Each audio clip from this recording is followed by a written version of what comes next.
John Offner. It's comforting to see so many of you have come to join us at this time of sadness. I'm Judy Offner, and it's my honor to pay respect and review the life of my father, John Offner. John spent a lot of time the past 8 years planning and discussing this service, and he hoped that everyone here will have a better understanding of him and his life and some of the things that he enjoyed over his long 95 years. We will begin by contemplating a life well lived while listening to music selected by my father. Cantus was written in memory of composer Benjamin Britten. My father commented that he loved to listen for the sound of the tolling bells. So this is a contemplation that we will listen for that.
John Lacer Offner was born in the upstairs bedroom of a large wooden frame house with a huge wraparound porch in Richland, PA. It was the home of his grandparents, Helen and Herman Offner, and his older sister was also born there, Jean Nichols.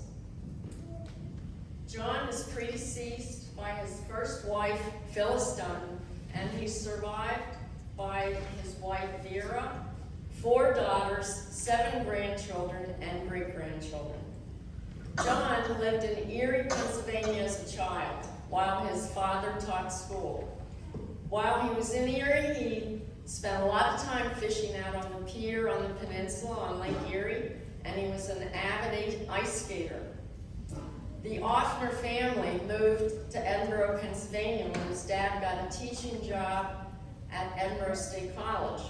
While a teenager, he learned how to hunt game and deer with a shotgun.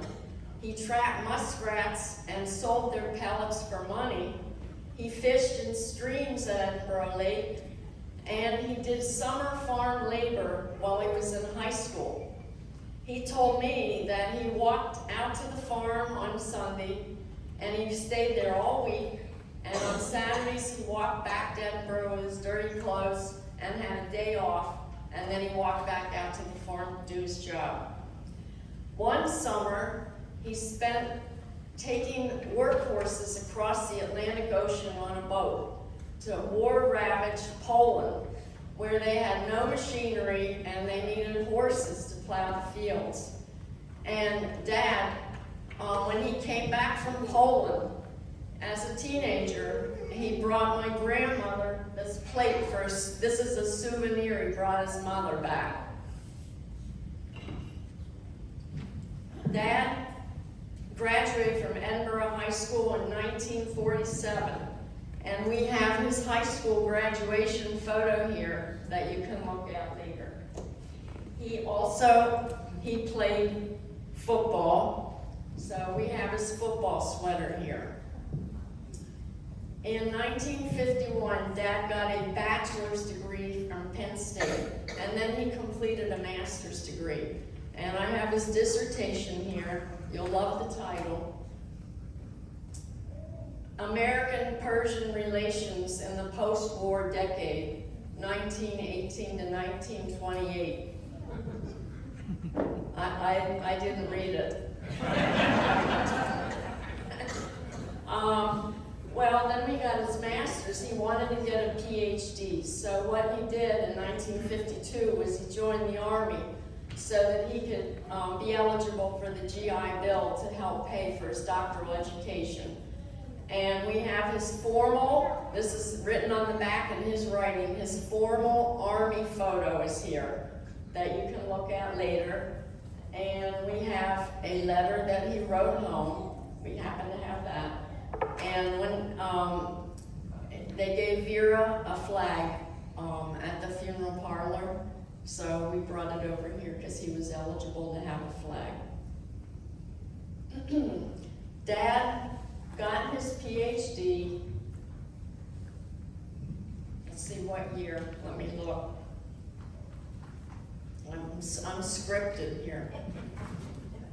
I want to talk to you about when he was in the Army first. Okay, so when he was in the Army, he got sent to Germany. And he liked to ski on his days off. He would ski in Garmisch. And the other thing that he did on his days off was they had a beautiful music room that they set up for the GIs to go into for relaxation. It was state-of-the-art, is what Dad said. So rather than go out drinking all that beer in Germany, he would go into the music room and put on his headphones, and he learned to appreciate the modern Russian composers, Prokofiev, Rimsky-Korsakov, Rachmaninoff, Igor Stravinsky, and Shostakovich. And by the way, recently, within the last couple years, he attended the Kimmel Center in Philadelphia to listen to a very wild and exciting rendition of Shostakovich Symphony No. 4. Now, John ended his Army work. He returned to the United States in the fall of 1954, and he completed his PhD in history at Penn State in 1957. This is his dissertation, and it's very fat. I kind of looked through it. And just so you know, he was one of the few people that ever wrote anything up about President McKinley and the origins of the Spanish-American War. So he actually became like a worldwide expert because of that. I want you to know that his father got a PhD in Columbia. So his father, Dad wore his father's tam and his father's, all the gown and the hood from his father's Columbia graduation when Dad got his PhD. And I was handed this down to wear when I got my PhD. So I wore all the same garb that my grandfather and my father wore.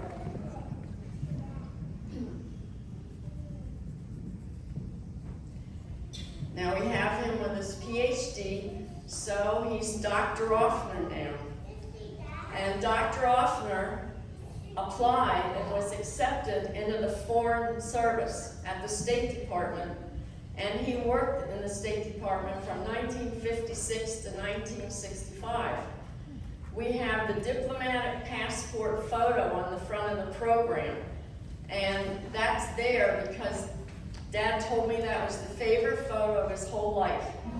And he said he was 27 years old. It was the best year of his life because he got his PhD and was accepted into the Foreign Service all in the same year. So I'd like to show you also that he received a certificate from President Eisenhower saying that he was accepted into the Foreign Service. So we have that here. Dad had to stay in Washington, D.C. for 2 years. And then after that, he was posted to Mumbai, and he was there, and then we were there 2 years, and then he was posted to Paris, France for 4.5 years. So basically in '58, John took his family and left Washington, D.C. on a prop plane across the Atlantic Ocean to get to India. Okay, so it took several days with an airport stopover in Paris. We got out and walked around the Tamar, whatever they call it. Anyways, and then we stopped a few days in Rome. And we also got out of an airplane and walked around in Egypt while men were there with their guns watching us. Anyways, we finally got to Mumbai, where he worked in a beautiful, beautiful consulate right on the Indian Ocean. It was, I've looked for photos, but you can't find them. Anyways, he thoroughly enjoyed his work, and he made lifelong friends while we were in Bombay. Dad was given assignments where he had to go out of the city and drive on these horrible roads that weren't even roads, but anyways, to do his business. And what he drove then, in case you're interested, was a 1954 light blue Chevy. So if you can remember what they look like. He took us to many historic sites, and we saw all kinds of temples and caves. We went over to beautiful parks that had flaming trees and golden chain trees. We had so many slides that he took of India. It was amazing. And it's hard to remember, but Dad was only 28 or 29 years old at the time. Okay, so he had a great time purchasing Chinese fireworks while we were in India. And I'm telling you, you never saw the likes of these things. They were clay pots with a hole in them, and the gunpowder or whatever was in the hole in the center, and they were wrapped with aluminum foils of all colors. And Dad would go up on top of our apartment building, which had a flat, like, penthouse roof, and he'd shoot these fireworks and things off. So anytime there was a holiday, we had beautiful fireworks shows up on our apartment building in Bombay.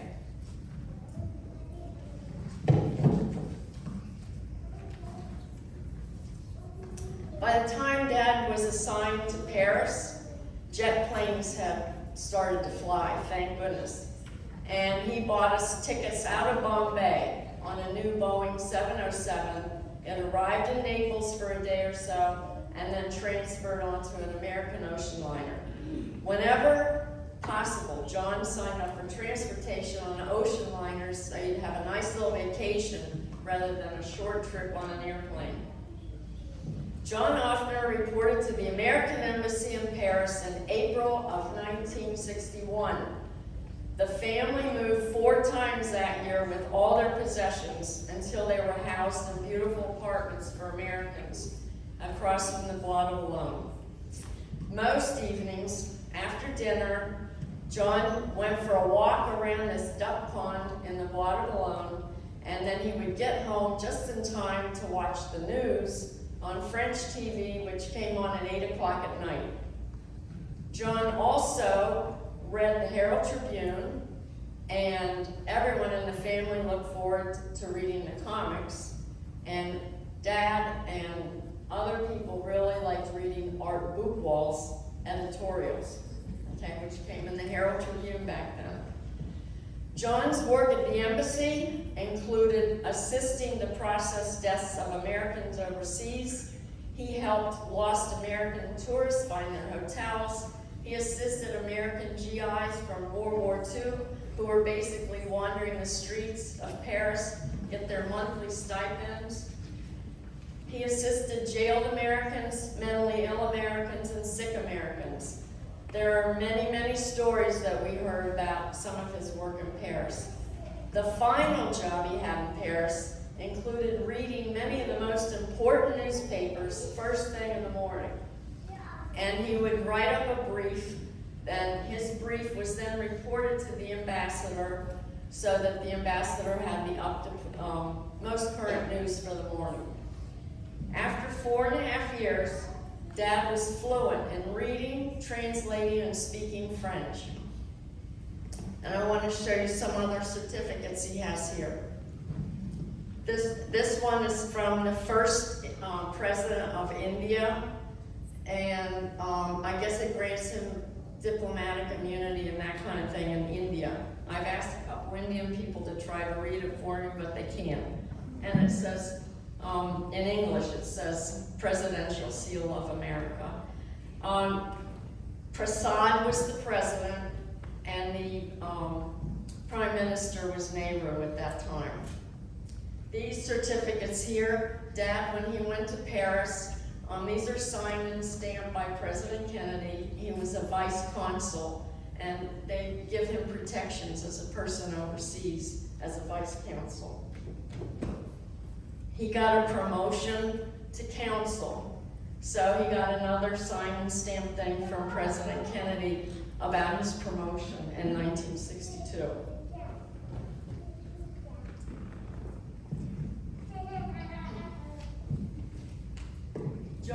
John returned to the United States in mid-August of '65, and he started his history teaching job at Shippensburg 2 weeks later. While he was there, he wanted you to know he was very proud of his scholarly work that he accomplished during his career. And he's given me many things that you can look at as you walk by. He published 19 articles in scholarly journals, primarily related to the Spanish-American War. He published a book about Cuba and the Spanish-American War right here. And he presented 11 papers at history conferences that were held in Europe and in the United States.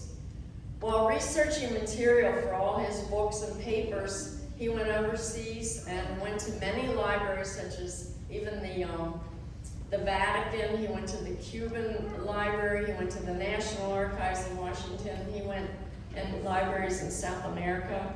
And sometimes he even resided in the countries while he was doing this research.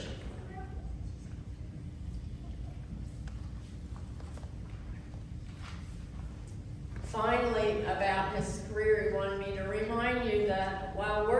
Shippensburg, Dr. Offner helped to establish the faculty union. He served in many offices, and he was president for 2 terms.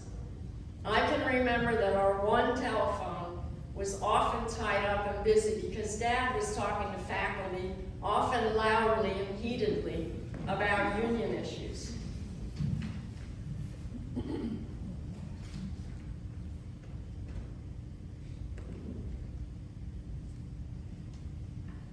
Finally, he retired.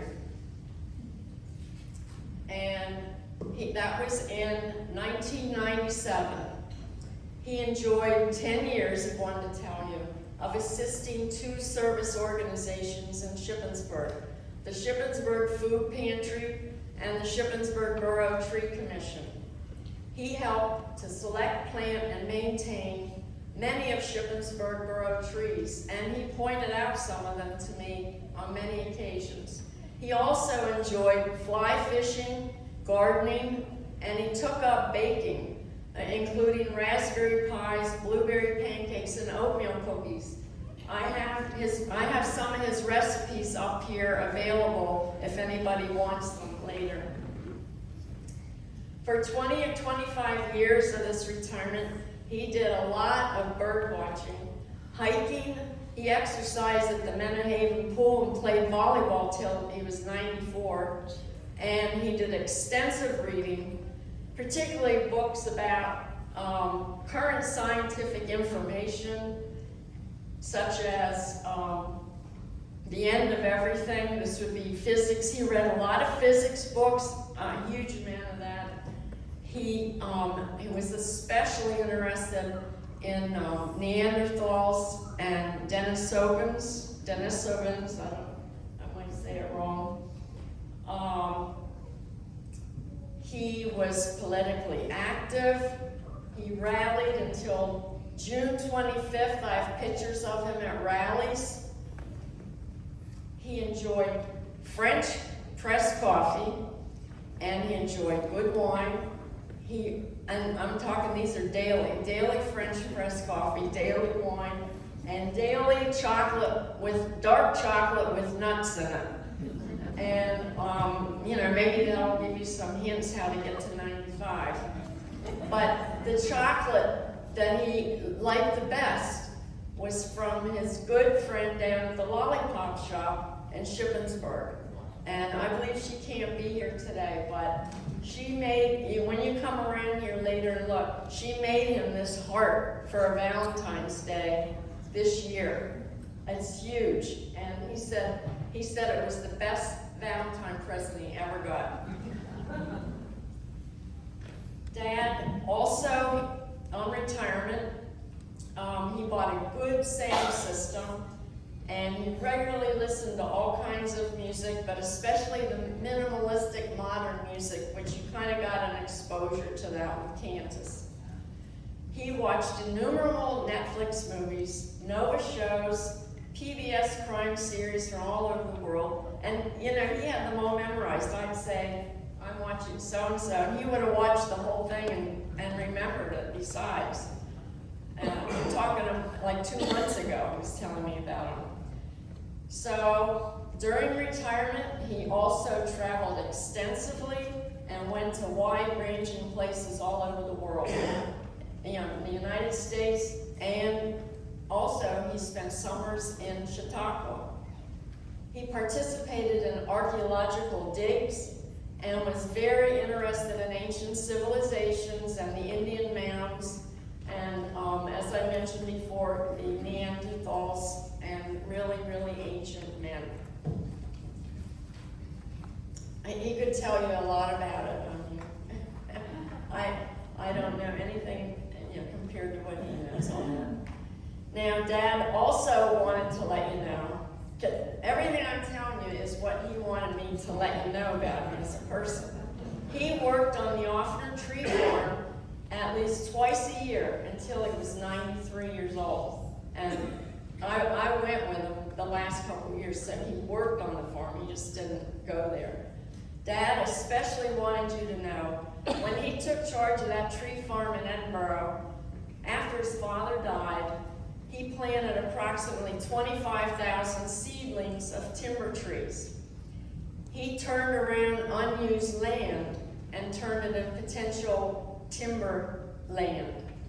And he wrote, I planted about 35 acres in Japanese larch, white pine, red oak, red pine, and tulip poplar. These trees will take 60 to 100 years to mature. If anybody asks what kind of trees did I plant, you tell them. I also grew Norway spruce, blue spruce, and black cherry. Tell them I included photos of the trees in this program so people can see the tulip poplars and the Norway spruces. Finally, Dad's ashes will be placed between two large oak trees in the woods. And when you come up, you can see, it's hard for you to see in the back, but there's two big oak trees, and Dad's ashes are going to go down below them, okay, on the ground there. And we call that Turkey Run, because when you go over those oak trees, we know where they are, okay? It's like you'd never find them unless you know where they are. But anyways, we find evidence of turkeys. Every time we go there, the ground is either dug up by their feet, or Dad brought back these feathers and he wanted me to show you that's where his ashes are going to be at Turkey Run, where the turkeys are. And if you look if you can see where our feet are, okay, behind the photographer's back drops a 100-foot ravine.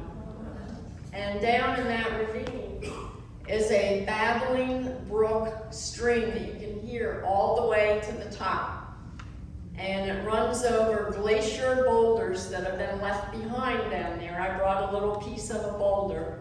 But anyways, he said that he wanted to know that he could later rest in a place with trees, animals, the sound of clear water, and fresh air.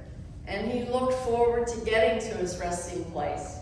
And I'd say that every time we went up to the woods, he went over and we all went with him to look at his resting place, and we'd kind of like clean it up, you know, where the turkeys had run through or whatever. So that's where we're going to have his ashes put. And you can come up and look at this later. Right now, we'll just have a final contemplative meditation. Dad, you know, he kind of thought about how we all came from the ocean, and then we all went, you know, for all we know, we're all going to go back to the ocean. But he loved listening to this song. It's just as the ocean going over and over and over again. And so we'll just listen to 2 minutes of it. And he told me at least for 5 years that he wanted that in his program. So let's listen and contemplate a life well lived.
friends and family members, the Life Review Memorial Service for John Offner has concluded, and his family extends their invitation for you to join them for a light lunch and have a little buffet out there, and this includes desserts from Jane Offner's Art Pie Cafe. And the family will take their leave first, and then you can meet with them when you are leaving the room. Okay, thank you very much for coming.